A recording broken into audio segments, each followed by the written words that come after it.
this video, I will show you a quick review about the external microphone that I bought online in less than 200 pesos. Hi, Rose here, helping you to grow your audience with online video. So if this is your first time here, consider subscribing, and all the links that I mentioned on this video you can find in the description below. So without further ado guys, let's get started. Ang pagkakaroon ng magandang audio quality sa mga videos mo is a game changer in your video creation. So if napaplano ka na mag-invest ng mga equipment for your YouTube studio, I advise to invest first in your audio or in your external microphones.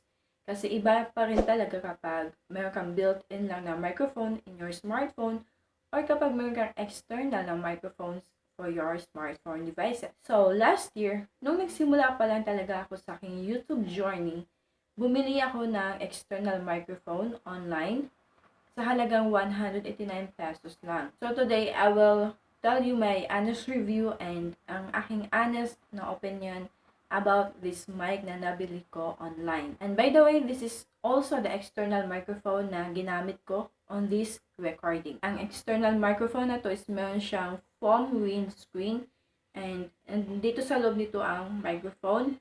And then meron din siyang clip kung saan ito yung gagamitin mo para ilagay sa yung shirt.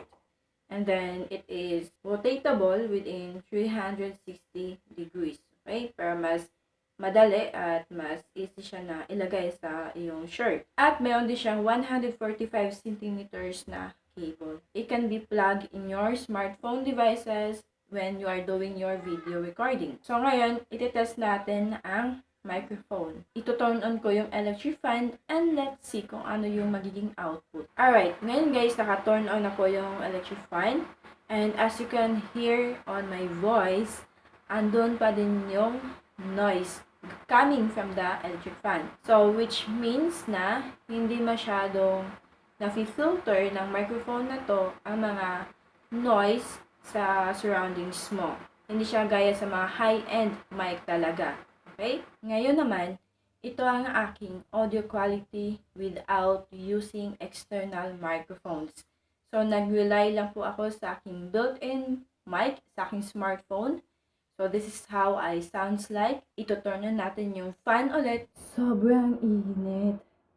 So, ngayon guys, naka-turn na po yung electric fan. And this is how I sounds like on my videos if walang external microphones.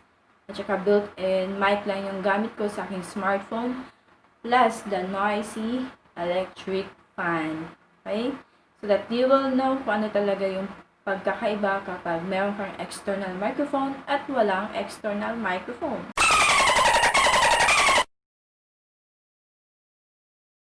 But anyway, if you are looking for a budgetarian, cheap, and affordable na external microphone for your YouTube videos, I recommend for you to invest in this one.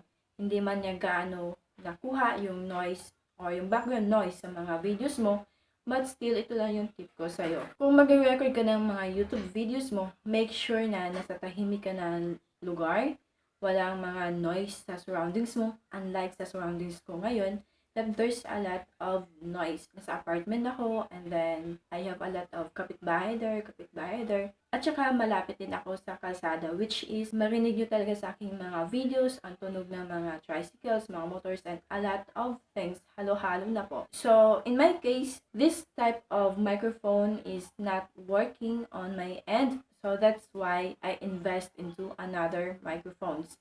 And if you want to know kung ano yung mga microphones, ang mga binibili ko, just to have a good audio on my YouTube videos, make sure to hit the subscribe button and I will see you on my next video.